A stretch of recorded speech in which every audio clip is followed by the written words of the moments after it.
Oke, halo semuanya, apa kabar? Nah, lama banget kita nggak membuat video ya. Nah, kali ini saya akan buat video tentang pembahasan panduan materi untuk persiapan PAT di hari Senin ya. Semoga kalian masih sempat nonton untuk pembahasan ini. Nah, langsung aja kita langsung mulai dalam buka dulu panduan materinya. Nah, yuk kita akan bahas satu persatu untuk panduan materi PAT dari bab 3 dan bab 4. Ingat-ingat ya, PAT dari bab 3 dan bab 4 untuk kelas 5. Oke. Nah, dari bab 3 yaitu balok dan kubus. Ini bicaranya tentang balok dan kubus, itu ada volume, nanti apa itu namanya, panjang rusuk, seluruh rusuk dan sebagainya. Pokoknya kita akan bahas satu-satu ya. Yang poin pertama, mengidentifikasi ciri-ciri balok dan kubus. Nah, ciri-ciri balok dan kubus gampang dong. Ciri-ciri balok dan kubus itu ada yang pertama, sama-sama memiliki 6 sisi. Tapi bedanya balok dan kubus adalah kubus itu sisinya semuanya persegi. Sedangkan balok mungkin ada yang persegi, ada yang persegi panjang. Pokoknya tidak persegi semua. Ya, itu ciri-cirinya. Sama-sama memiliki totalnya adalah 6 sisi. Yang kedua, sama-sama memiliki 12 rusuk. Nah, 12 rusuk sama kayak tadi sisi. Nah, kalau kubus semua rusuknya yang semuanya 12-12-nya itu ukurannya sama. Sedangkan balok pasti berbeda. Ada tiga yang mungkin tiga jenis yang sama, yaitu mungkin dari panjangnya. Panjangnya itu berarti ada empat yang sama nanti. Kemudian dari lebarnya itu ada empat juga yang sama. Kemudian tingginya itu juga ada empat juga yang sama. Nah, tapi kalau kubus semuanya sama. Oke ya, itu tentang ciri-ciri balok dan kubus. Nah, apa lagi ya? Sepertinya cuma itu doang yang perlu kalian tahu tentang ciri-ciri. Pokoknya nanti ada yang berhadapan, sisi apa, rusuk yang tegak lurus, kemudian itu rusuk yang sejajar. Itu harus kalian tahu benar-benar. Yang sejajar itu berarti dia itu kalau rusuk tersebut diperpanjang itu tidak akan pernah ketemu, tidak akan pernah berpotongan. Itu yang dimaksud dengan sejajar ya. Kalau berpotongan tegak lurus bagaimana? Rusuk yang tegak lurus dengan si A, rusuk A mungkin. Nah, itu berarti kalau walaupun kalian posisi rusuknya ada jauh-jauhan, tapi kalau ibaratnya kalau kalian deketin, ditempelin, berusaha dideketin semudah mungkin, itu nanti dia berpotongan tegak lurus. Itu namanya sisi yang saling rusuk yang saling tegak lurus itu seperti itu ya. Poin kedua, menentukan jaring-jaring balok dan kubus. Nah, masa kan keluar jaring-jaring balok dan kubus ya. Ingat-ingat, jaring-jaring balok dan balok itu gampang karena ukurannya beda-beda ya. Tapi kubus, kemarin kita sempat belajar tentang jaring-jaring balok dan kubus. Nah, yang terutama tentang kubus nih, ada yang misalnya sisi A 1, 2, 3, 4, 5, 6, ada 6 kan sisinya kan. Nah, nanti sisi satu berhadapan dengan siapa? Nah, yang jadi atap sisinya satu, yang sisi satu, yang jadi tutupnya sisinya siapa? Nah, tergantung gambarnya ya. Nanti diingat-ingat, tergantung gambarnya. Kalian harus benar-benar paham tentang itu. Jadi perhatikan baik-baik sisi atau jaring-jaring balok dan kubus. Yang penting kalian pikirkan, bisa nggak ya kalau dia dilipat-lipat itu bisa nanti membentuk balok atau kubus ya. Seperti itu. Yang ketiga, memecahkan masalah yang berhubungan dengan volume balok dan kubus. Nah, diingat-ingat ini. Ini volume balok dan kubus. Volume kubus dulu deh. Volume kubus. Rumusnya adalah dia rusuk dikali rusuk dikali rusuk. Begitu. Jadi itu adalah volume dari kubus. Sedangkan untuk mencari rusuk kubus, berarti dia adalah rumusnya adalah yaitu akar pangkat 3 dari volume. Tuh, ini adalah akar pangkat 3 dari volume. Jadi nanti hubungannya dengan bilangan pangkat 3 adalah menggunakan rusuknya kubus ini. Nanti akan diterapkan di dalam mencari rusuknya kubus. Kalau memang ada soal yang berhubungan dengan bilangan pangkat 3 atau akar pangkat 3 pasti akan digunakan untuk berhubungan dengan kubus. Akar pangkat 3 kemarin diingat-ingat ya.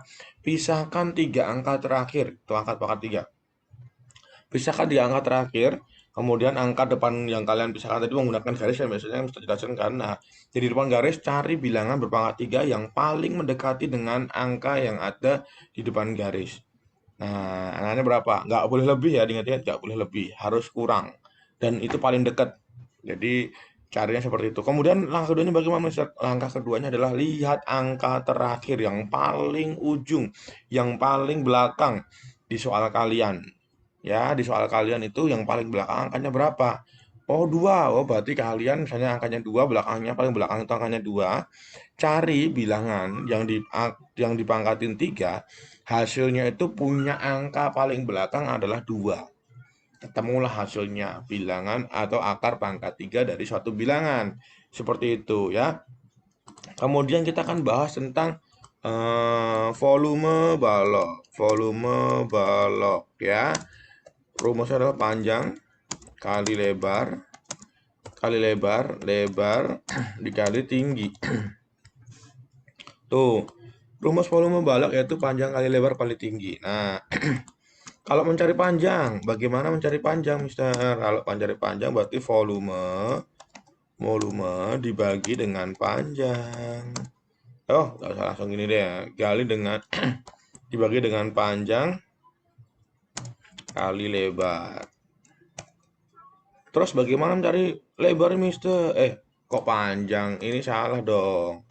Bukan panjang kali lebar. Ini karena yang mencari cari panjang berarti di sini adalah yang bahwa di situ lebar kali tinggi. Tuh, dikit-dikit ya, jangan sampai salah kayak Mister tadi. Lebar bagaimana lebar? Lebar adalah volume dibagi dengan panjang kali tinggi. Tinggi. Kemudian tinggi bagaimana tinggi? Mencari tinggi sama dengan volume dibagi dengan panjang kali lebar.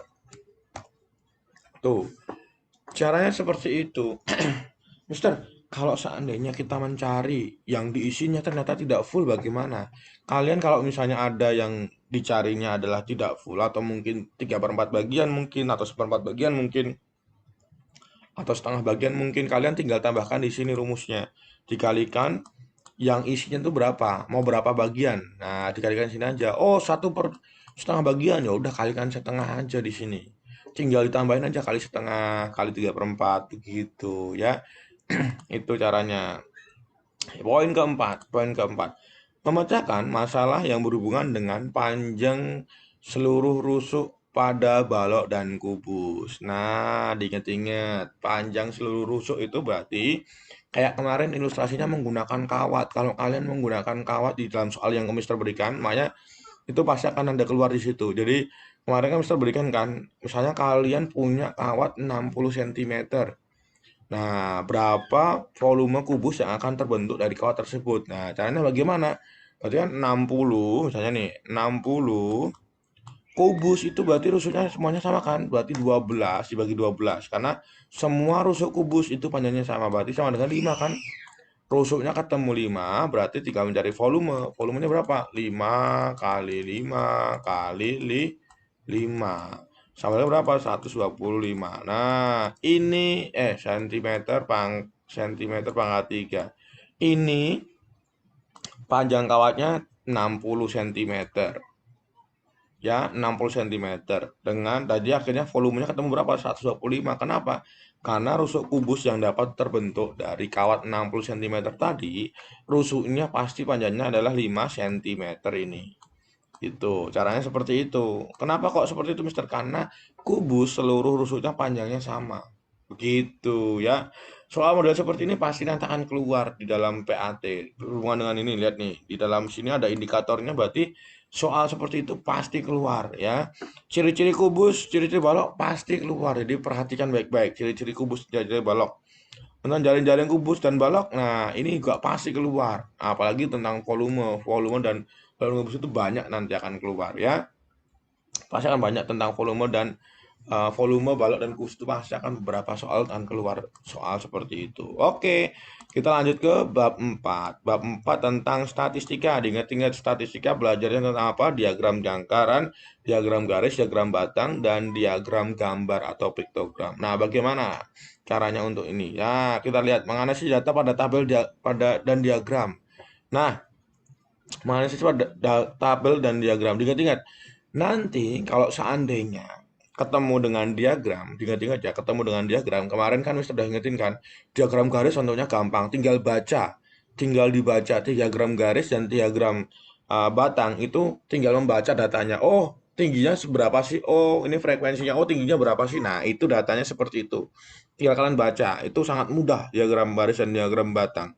Jadi kalian tinggal melihat datanya itu seberapa. Nah, untuk piktogram atau diagram gambar, nanti lihat keterangannya. Diingat ya, dilihat keterangannya. Kalau misalnya keluar diagram garis atau diagram gambar, dilihat keterangannya. Satu gambar ini menunjukkan berapa? Oh, satu gambar ini menunjukkan 4, Mister. Satu gambar apel menunjukkan 4. Ada 4 buah apel. Berarti satu gambar mewakili 4 buah apel. Nah, kalau gambarnya cuma setengah bagaimana? Ya udah, kalau satu buahnya tadi 4, satu buahnya 4, berarti kalau gambarnya cuma setengah, berarti setengahnya 4. Berapa? 2. Nah, nanti seperti itu. Jadi kalau ada gambar yang setengah, ada yang mungkin gambarnya cuma dibuat seperempat, nah itu berarti dilihat keterangannya. Kalau setengahnya berarti setengahnya aja.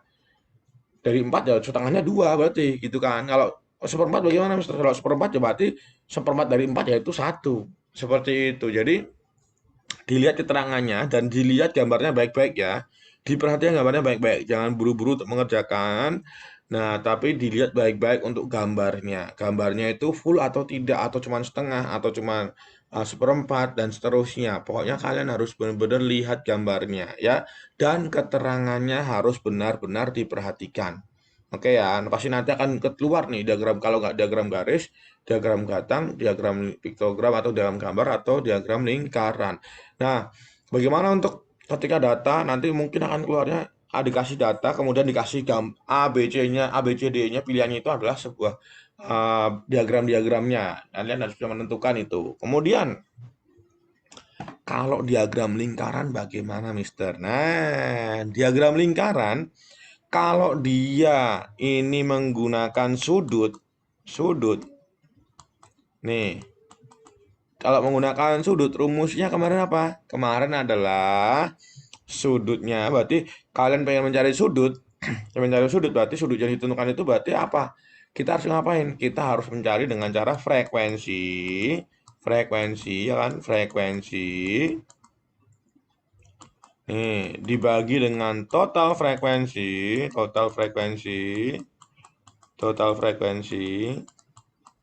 dikali dengan, karena dia sudut, berarti kalinya dengan 360 derajat. Ketemulah sudut pembentuk dari data tersebut, ya. Kemudian kalau dia menggunakan persen, ditanyanya persen, menggunakan persen. Bagaimana, Mister? Sama. Frekuensi dibagi total frekuensi, sama seperti itu. Frekuensi dibagi dengan total frekuensi dikali dengan, karena dia persen, kalinya pasti 100%. Ingat-ingat ya. Mister, kalau ada gambarnya, nih, kalau seandainya ada gambarnya, seandainya sudah diketahui gambarnya nih, sudah ada gambar lingkarannya, di sini mungkin dikatakan bahwa oh dia ini ada 90% atau 90% jangan 90% dong, ini 25%, 25%. Kalian mencari datanya bagaimana? Ini pasti nanti ketahui total warganya berapa, total siswanya berapa, pasti diketahui seperti itu. Berarti untuk mencari siswanya yang 25% ini berarti adalah dengan cara bagaimana? 25 karena dia persen pasti per 100 dikali dengan berapa? Total frekuensinya berapa? Ya, total frekuensinya berapa? Dikali dengan total frekuensinya. frekuensinya, warganya ada berapa jumlahnya, siswanya jumlahnya berapa. Nah, itu nanti ketemulah seperti itu. Nah, kalau seandainya di sini yang diketahui dia bukan pakai persen, pakai derajat, 90 derajat, Mister.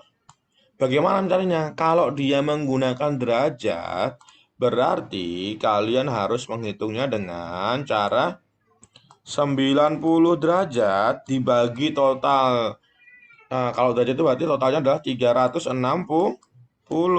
derajat dikali dengan total frekuensi. Total frekuensi. Tuh, ketemulah berapa data yang kalian cari. Seperti itu, ya. Poin kedua, yuk memecahkan masalah penalaran yang melibatkan min, median, modus. Misalkan paling mudah dulu, modus. Modus adalah nilai yang paling sering muncul. Ingat-ingat, yang datanya paling banyak, yang angkanya paling banyak muncul, yang nilainya paling sering kelihatan, itu namanya modus. Paham ya? Kemudian median itu adalah nilai tengah. Tapi syaratnya untuk mencari median, datanya harus diurutkan. Entah itu dari kecil ke besar atau dari besar ke kecil, tapi harus tetap diurutkan. Ingat-ingat ya, harus diurutkan.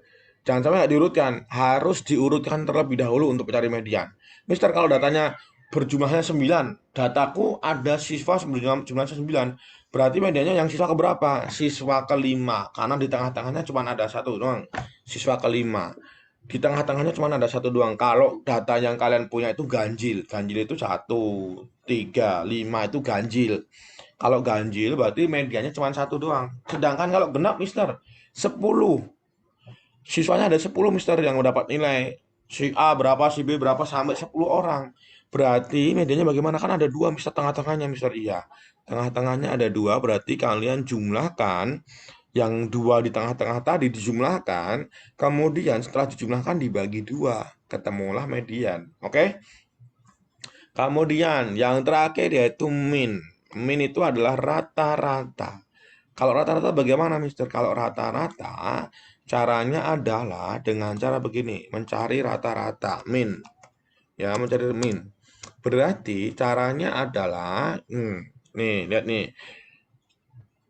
Jumlah jumlah data data jumlah data itu artinya siswanya berapa, mendapatkan nilai berapa, siswanya kan itu kalian harus jumlahkan nilainya dulu. Jumlah data itu 90, 80, jumlahkan semuanya dulu nilainya. Dibagi, nih, bisa kasih tahu. Jumlah data dibagi dengan siapa? Dengan frekuensi tuh dikali dengan frekuensinya.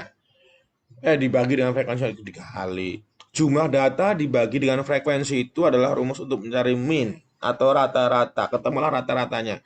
Mister, aku punya 5 orang siswa. Nilainya 90, 80, 90, 80, 90. Nah, itu nanti nilainya dijumlahkan dulu. Nilainya dijumlahkan dulu, dibagi. Tadi ada berapa siswa? Ada 5 siswa, itu frekuensinya berarti 5. Karena sifatnya ada 5. Jadi frekuensinya pasti 5. Seperti itu untuk mencari rata-rata. Ya. Poin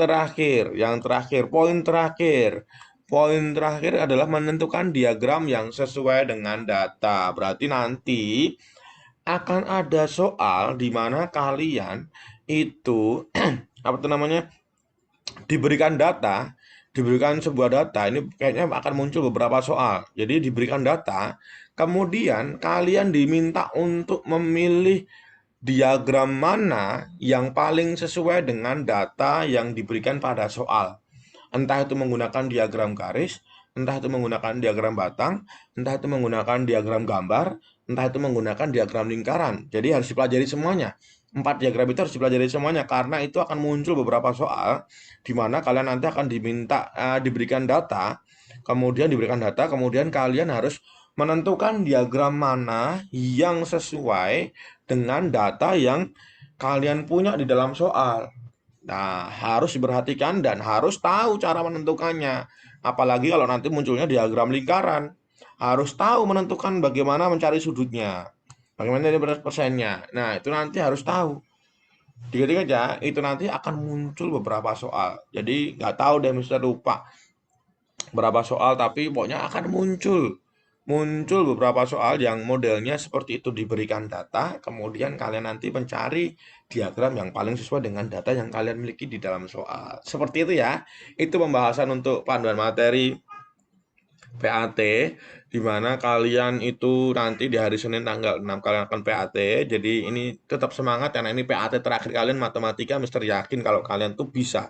Dan pesan Mister adalah cobalah kembali untuk mengerjakan dan mempelajari soal-soal yang pernah Mister berikan untuk latihan-latihan soal kemarin. Yang persiapan PAT itu beberapa soal pasti akan mirip dengan soal-soal yang Mister berikan. Kemungkinan besar dia akan mirip ya. Ya kan soal yang Mister berikan juga nggak banyak kan. Jadi pelajari baik-baik. Itu pelajari baik-baik ya.